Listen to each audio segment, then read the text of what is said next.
Ayan mga mare. Ang ating recipe na naman ngayon. Magluluto na tayo ng ating hapunan. Siyempre, hihiwain natin yung ating pagsahog. Giniling mga kumari. Kasi, mga anak ko kasi, para makakain ng gulay, lalagyan natin ng konting karne. Ito nga, giniling. Ganito yung giniling dito sa aming mga kumari. Ganito. Giniling. Nahiwa ko na yung aking sibuyas sa bawang. Saka yung ating togi. Ano ba yun? Togi o togi? Ganun na rin yun kung ano man yung tawag mo. Togi o togi. Hindi alam. Nagtatlo ng anak, di ko tawag. Puno ng ano, bawal pala banggitin yung gulay na ganito, no? Kasi sa ibang bansa, may meaning nun, masama daw yun. Kaya hindi natin babanggitin. Toge, puno na ng verde. Saka siyempre, sa sahog natin ay tokwa, piprituhin ko ere. Ganon. Ganon mag-explain magluto ng kumare. Ito naman ay repolyo. Yan, parang di pa alam ano. Yan, repolyo, toge, at saka, ano pa? Siyempre, i-explain ko sa inyo lulutuin ko. Saka, carrots mga mare, kunti lang. Ayun. Kanto, ito na mga kumare. Piprituhin ko na yung tofu. Ay, tofu. Oh, tofu nga. Tokwa. Ayan. Bago natin isasahog, diba? Kasi siyempre, kung gusto mo sumarap kumare, ang mga niluluto mo, kunting kembot muna dyan. Ganon yun mga mahal. Ganon mag-explain sa pagluluto mga kumari, ha? Tandaan mo yan. Ngayon, piprito na natin.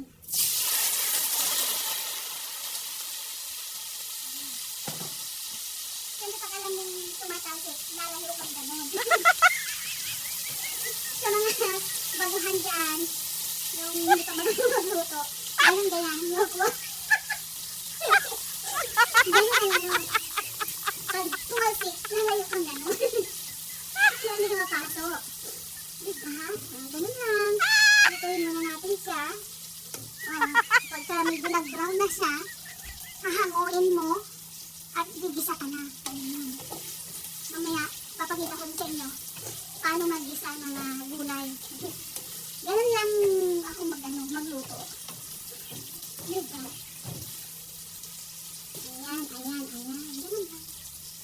Tapos na natin na prito ang ating tofu, ay tokwat baboy. So, ang sunod natin, gigisa natin ang bawang sa sibuyas. Isama na yan. Isabay na yan sibuyas, ha? Magmay yung pa-isa-isa. Gano'n lang tayo ko sa mga baguang magluluwa. Gano'n. Chef ko ito. Tulo ng pagmamahal sa pag nagluluto ka. Yan, hintay na natin lumabas yung aroma, mabango. Yung bango na nga bawang, sibuyas, antayin lang natin. Pag brown na siya, gano'n. Yan magluto. Siyempre, ano ako nilagay ko na din yung carrots natin. Ayan. Saka ilalagay ko na din yung ating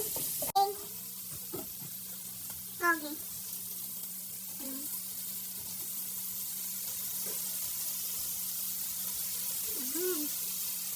Yung ating toge.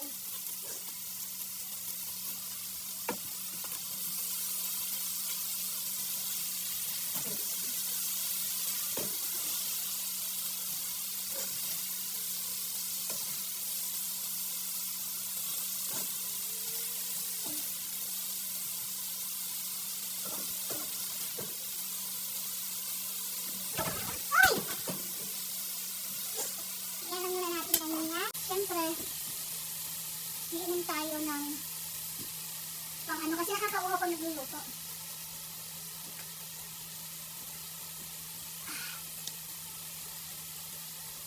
Nakakauhaw.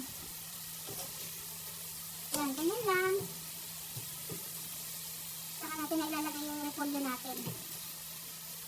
Luto na, di ba? Madali magluto ng gulay. Di ba? Kaya pag nag-asawa ka, kahit di mo alam, kung aralin mo talaga. Ito na guys, nalubat kasi ang cellphone ko kanina kaya i-charge ko. Kaya hindi ko na video yung aking paglagay ng ng repolyo. Okay lang yun. Ito na nga mga mari, no? Ito ay malapit na maluto. Ang sarap talaga mga kamari. Siguradong pag-uwi ng senior, kung nabawasan yung pagmamahal niya sa akin, siguro pag nakain niya ito mamaya pag-uwi niya, magiging 100% ulit yung pagmamahal niya, tibok-tibok ng puso niya sa akin. Huwag lang niya akong gisingin pag nanaginip akong gumagano.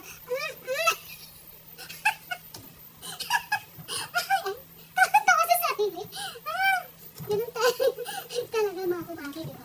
Pag gagawa tayo ng video, yan ang masaya. Dadalhin mo yung problema mo sa video, di ba? Kailangan bigyan mo ng buhay ang mga videos na ginagawa natin. Yung mga content creator, ha? Ganun, di ba? Kailangan puro problema sabihin natin yun sa ating mga video. Kailangan puro katatawanan lang at wala tayong inaapakan na kapwa natin mga content creator. Kumbaga, puro kasayahan lang. Hindi yung maninira tayo sa kapwa natin mga content creator, ganyan, di ba? Kahit hindi man yan maganda yung kanyang video, hayaan ninyo. Di ba? Pinaghirapan niya yan gumawa ng video. Katulad ko. Di ba? Kahit hindi maganda yung video ko, pinaghirapan ko yan. Ngayon, talsikan tao. Kaya ko, ayaw ninyo yung video namin po. No? Mas mga basher, scroll niyo po kami ha. Hayaan niyo yung aming mga video kung OA kami. Gusto lang namin ang aming mga videos yung nakakatawa. Alam, puro iyak kami dito. Sasabihin namin yung aming problema. Yung video ko para lang sa pagluluto na punta doon sa hindi magandang mga video. Ganun lang ba? Sa katotohanan lang, di ba? Kung hindi nyo gusto yung mga video po namin mga basher, huwag nyo na pong panuorin kasi pinaghihirapan po namin yung aming mga video. Kung OA po kami, hayaan nyo na lang po. Kasi ganun po talaga, wala kaming wala kaming ano ba tawag doon? Wala kaming katulad ni OG Diaz. Nag-aaral kami umarte. Ito sarili naming arte. Sarili naming direktor, gagawa ng video. Diyos ko, pasisihan nyo na kami, kayo talaga mga basher kayo. Ayun na, luto na. Oh. Mga basher ko, luto yung ano. O, ganun yun. Ang sarap. Diba? Siyempre, pag nagbibideo ka, kahit di masarap, sabihin mong masarap. Pero masarap ha, masarap talaga. Talagang si senior. Titibok-tibok lang puso niya. Sarap ng luto ko. Diba? Yun lang. Luto na kaya. Thank you po sa suporta. Na ano ko, nasamid. Okay, thank you po sa inyong mga support ha.